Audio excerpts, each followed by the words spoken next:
नहमदुहु व नुसल्ली अला रसूलिहिल करीम, अम्मा बाद।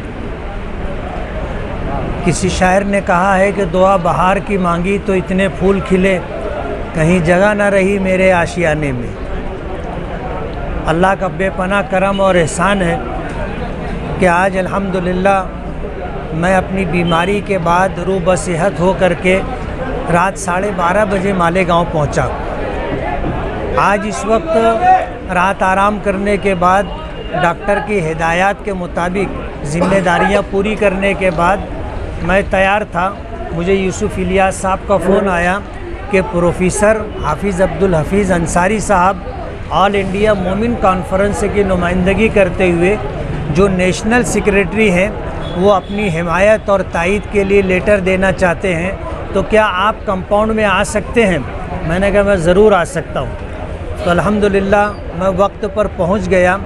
मैं ऑल इंडिया मोमिन कॉन्फ्रेंस का बहुत बहुत शुक्रगुज़ार हूँ कि उन्होंने आज इस वक्त मुल्क के जो हालात हैं उन हालात के पेश नज़र मालेगांव की सीट को बीजेपी ने जिस तरह, आरएसएस ने जिस तरह टारगेट किया है कि यहाँ मुफ्ती इस्माइल की सीट को गिराना है, ऐसे माहौल के अंदर ऑल इंडिया मोमिन कॉन्फ्रेंस ने मुझे अपनी तायद और हिमायत दे करके मुझे हिम्मत और हौसला बख्शा है।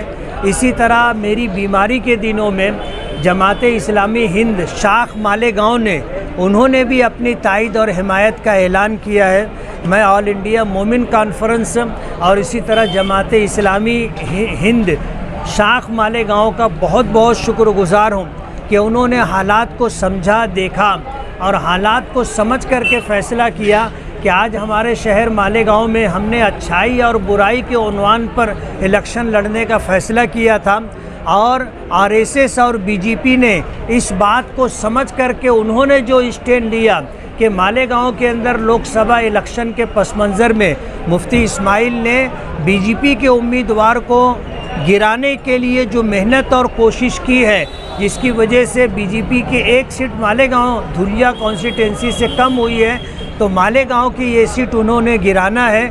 और मालेगांव के अंदर उन्होंने जिस शख्स को दरपर्दा नुमाइंदगी दी है इसका भी उन्होंने इजहार कर दिया है। आज मालेगांव वालों के सामने ये बात आ चुकी है कि आरएसएस और बीजेपी शेख आसिफ साहब को दरपर्दा हिमायत दे करके उन्हें जिताना चाहती है और अलल एनान वो मुझे गिराने के लिए दामे दिरमे कदमे सुखने हर तरह की कोशिश कर रही है। लेकिन जिसे अल्लाह रखे उसे कौन चखे, वोट देने का फ़ैसला मुल्क के संविधान और दस्तूर ने आम हिंदुस्तानी और नागरिक को दिया है। और अल्लाह का बहुत बड़ा एहसान है कि मालेगांव का माहौल हमारे हक़ में साजगार है और इंशाअल्लाह 20 नवंबर 2024 का जो इलेक्शन होगा इंशाअल्लाह पहले से ज़्यादा वोटें मिलेंगी और जितनी वोटों की लीड से हम चुन करके आए थे इंशाअल्लाह उससे ज़्यादा वोटों से चुन करके आएंगे। और 23 नवंबर का जो दिन होगा इंशाअल्लाह हमारे लिए, हमारे साथियों के लिए खुशी का दिन होगा। मैं ऑल इंडिया मोमिन कॉन्फ्रेंस के नेशनल सेक्रेटरी प्रोफेसर हाफिज़ अब्दुल हफीज़ अंसारी साहब का बहुत बहुत शुक्रगुज़ार हूँ कि उन्होंने ऑल इंडिया मोमिन कॉन्फ्रेंस की नुमाइंदगी करते हुए आज हमें तायद व हिमायत दी है। मैं उन्हें इस बात का यकीन दिलाता हूँ कि जिन उम्मीदों और यकीन के साथ उन्होंने मुझे तायद व हिमायत दी है, मैं उनकी तवक्कुआत पर इंशाअल्लाह पूरा उतरने की कोशिश करूँगा। मैं दोबारा ऑल इंडिया मोमिन कॉन्फ्रेंस का शुक्रगुज़ार हूँ।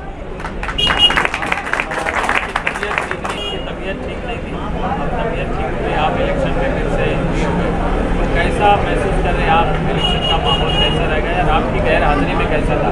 लोगों ने दुआएं की क्या? माहौल तो अल्हम्दुलिल्लाह शहर का पीछे भी साजगार था, लेकिन अचानक मेरी तबीयत बिगड़ जाने के बाद हालात ऐसे बन गए कि मेरा इंतकाल हो गया था। दिल की हरकत बंद हो चुकी थी कुछ लम्हों के लिए, लेकिन डॉक्टरों की कोशिश थी, अल्लाह ने करम फरमाया और अल्लाह ने दोबारा नई ज़िंदगी अता की। मैं चंद रोज़ बम्बई मसीना हॉस्पिटल में ज़ेरे इलाज रहा, लेकिन मालेगांव में मेरे चले जाने के बाद बीमारी में मुब्तला होने की वजह से जो माहौल बना कि एक वक्त था दिल्ली में, एक वक्त था कि जब मैं यहाँ था उस वक्त ऐसा माहौल नहीं था। आज मालेगांव का हर नौजवान ये कह कर के कि मैं मुफ्ती इस्माइल इलेक्शन में जिस तरह अपनी ज़िम्मेदारी पूरी कर रहा है और जिस तरह जोश व खरोश के साथ काम कर रहा है, उसने माहौल को एक नई दिशा दी है। और अब इस वक्त ऐसा लगता है कि इलेक्शन 100% हमारे हाथ में है और दूसरों के हाथ से इलेक्शन निकल चुका है और 20 नवंबर आने में देर नहीं है। 20 नवंबर आने में देर नहीं है। आज 16 तारीख़ है। मालेगांव में अल्हम्दुलिल्लाह ओवैसी साहब आए हुए हैं और ओवैसी साहब के आने की वजह से हालात जिस तरह बुलंदी की तरफ हमारे लिए साजगार बनेंगे, इंशाअल्लाह वो तारीख़ का एक हिस्सा रहेगा। और 18 तारीख़ को आखिरी जलसा है, प्रचार का आखिरी दिन है। इस तरह जो है इलेक्शन बिल्कुल करीब आ चुका है, माहौल हमारे हक़ में साजगार है। मैं मालेगांव के उलमाए किराम का, अइम्मा किराम का, मदारिस के ज़िम्मेदारान का, अहलियान शहर का और ख़ास तौर पर अपनी माँओं का, बहनों का, दीनी तंजीमों का और इसी तरह नौजवानों का जिन्होंने मेरी गैर मौजूदगी में मेरे लिए बेशुमार दुआएं की, रोज़े रखे, सदक़ात व खैरात दी और अपने बस भर माहौल बनाने के लिए लोगों से मुलाकात की, जो हमारे हक़ में नहीं थे उनको कन्विंस करने की कोशिश की। उन तमाम लोगों का मैं दिल की गहराइयों से शुक्रगुज़ार हूँ कि इतनी मोहब्बतों से उन्होंने नवाजा है और इतनी दुआएं की हैं कि अल्लाह ने उनकी दुआओं की बदौलत अपना करम फरमाया और अल्हम्दुलिल्लाह आज हम फिर सेहत व आफ़ियत के साथ आपके दरमियान।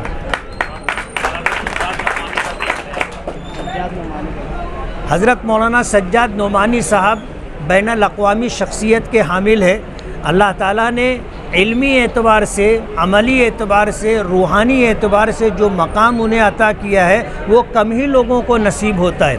हज़रत मौलाना मोहम्मद मंजूर नोमानी रहमतुल्लाह अलैह के साहबजादे हैं और अपना एक इल्मी मकाम रखते हैं और अपने पीर व मुर्शिद हज़रत हाफिज़ मौलाना ज़ुल्फ़िकार नक्शबंदी दामत बरकातुहुम, जिनसे मैं भी रूहानी तौर पर ताल्लुक़ रखता हूँ, उनके हुक्म पर लखनऊ जैसा शहर छोड़ करके वो महाराष्ट्र में नेरल जैसे मकाम पर आ करके वो दीन की दावत, तबलीग और रूहानी फैज़ को आम करने के लिए क़याम पज़ीर हैं। उन्होंने भी पूरे महाराष्ट्र के अंदर अपनी एक टीम एकता फॉर्म को लगा करके सर्वे करवाया था कि कहाँ किस शख्स के हक़ में नुमाइंदगी बेहतर होगी। इस तरह सर्वे कराने के बाद उन्होंने कुछ लोगों को हिमायत दी है और उन्हीं हिमायत ज़दगान में जिन लोगों को हिमायत दी गई है, अल्हम्दुलिल्लाह मालेगांव सेंट्रल से मेरा नाम भी है कि उन्होंने अपनी तंजीम एकता फ़ोरम और अपनी तरफ से मुझे नुमाइंदगी दी है। मैं हज़रत मौलाना ताईद व हिमायत दी है। मैं हज़रत मौलाना खलीलुर रहमान सज्जाद नोमानी दामत बरकातुहुम का दिल की गहराइयों से अपनी तरफ से, अपने तमाम रुफ़क़ा और अहलियान शहर की तरफ से बहुत बहुत शुक्रगुज़ार हूँ। अल्हम्दुलिल्लाह आज मालेगांव शहर का असम्बली इंतखाब के लिए जो माहौल बन चुका है, हमें ये उम्मीद है कि हमारे जो उम्मीदवार मुफ्ती अंसारी मोहम्मद इस्माइल अब्दुल खालिक साहब हैं, वो इंशाअल्लाह पिछले वक्त से ज़्यादा वोटों से कामयाब होकर मैदान अमल में आएंगे। ऑल इंडिया मोमिन कॉन्फ्रेंस सबको मालूम है कि एक सदी पुरानी जमात है।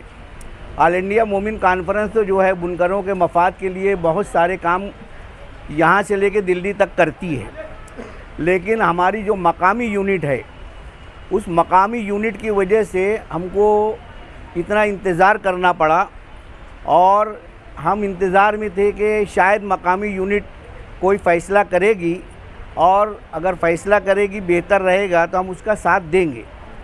लेकिन जब समझ में नहीं आया, एकदम वक्त करीब आने लगा, तो नेशनल सेक्रेटरी होने की हैसियत से मैंने ऊपर बात किया फ़िरोज़ अंसारी साहब जो हमारे नेशनल प्रेसिडेंट हैं, और महाराष्ट्र स्टेट के सेक्रेटरी जनरल परवेज़ अहमद अंसारी से, और उनको मालेगांव शहर के हालात से वाकिफ़ कराया, और स्टेट लेवल से हमने इस लेटर को मुफ्ती साहब की हिमायत में देने का फ़ैसला किया। और ये लेटर 8 दिन पहले ही हमारे पास आ चुका था, लेकिन सूए किस्मत मुफ्ती साहब को एक आर्ज़ा लायक हुआ और अल्लाह ने बहुत कम मुद्दत में उनको शिफा दी, और अल्लाह ताला उनको मुकम्मल शिफाए कामिला आजिला मुस्तमिर्रा अता फ़रमाए, और हमारी कौम के काम को आगे बढ़ाने में वो मुआविन और मुमिद साबित हों। मालेगांव शहर सबको ये मालूम है कि तमाम बिरादरी के लोग यहाँ रहते हैं, और बुनकर बिरादरी एक ऐसी बिरादरी है जो किसी मखसूस बिरादरी की जमात नहीं है। इसीलिए मोमिन कॉन्फ्रेंस ने बुनकर भवन के लिए कोशिश की, और बुनकर भवन का संग बुनियाद भी 30 अगस्त को रखा गया, और उसके लिए मकामी यूनिट ने बहुत मेहनत की, इसमें दो राय नहीं है, और हम उनकी कोशिश की सराहना करते हैं। लेकिन वो काम अभी तक शुरू नहीं हुआ है।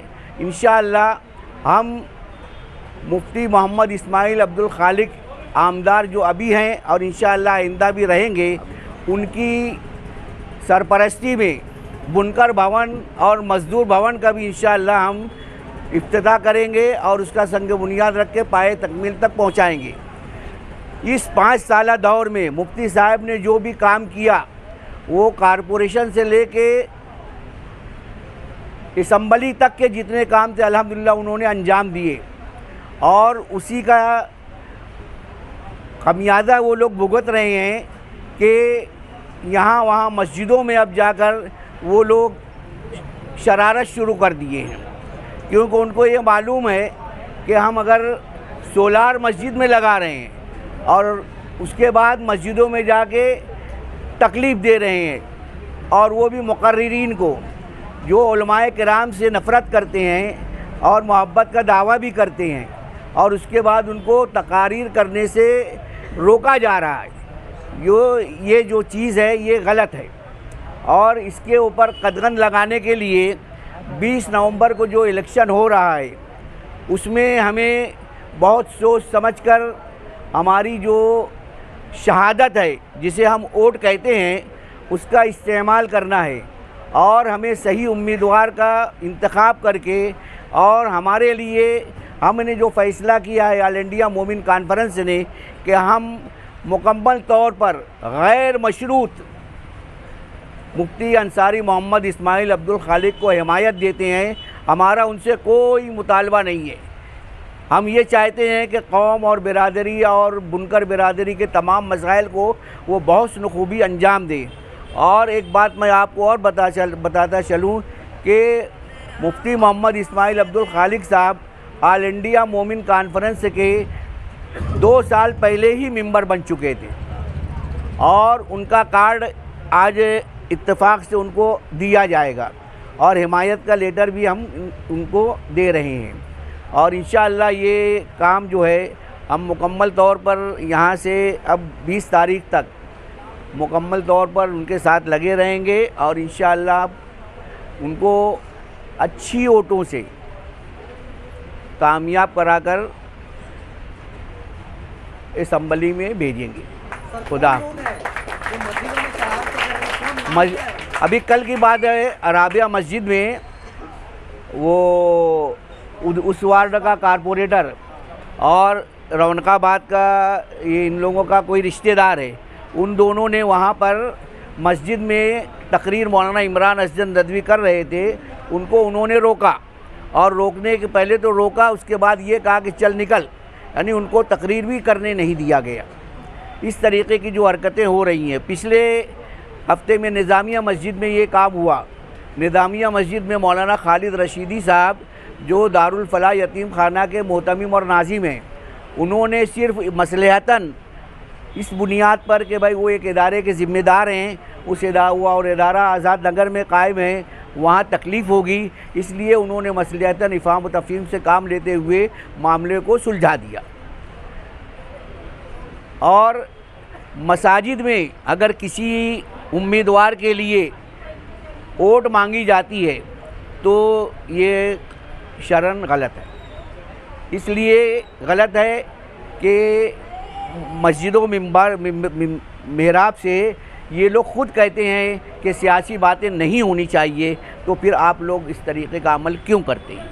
इसलिए हम ये चाहते हैं कि शहर जिस तरीक़े से बेहतर अंदाज में 5 साल रहा, हमने देखा कि मुफ्ती साहब के दौर में कभी कोई भी ऐसा मामला नहीं हुआ, और जो हुआ भी उसमें सब जानते हैं कि कौन शरीक था। इसलिए इस मामले को अपने ढंग से मैं मीडिया से भी दरख्वास्त करूंगा कि वो मुफ्ती साहब के लिए मुकम्मल तौर पर हिमायत करें और मुफ्ती साहब को अच्छी वोटों से किस तरीक़े से वो मुंतखब हो सकते हैं उसके लिए कोशिश करें। हम आपसे ये अपील करते हैं और हमारी ये आपसे गुजारिश है कि आप मुफ्ती साहब को के दुआएं यानी उनके लिए दुआएं सेहत भी करें और 20 नवंबर को अपनी शहादत यानी अपने वोट को उनके नाम पर मुहर लगाकर सब्त करें। खुदा हाफ़िज़।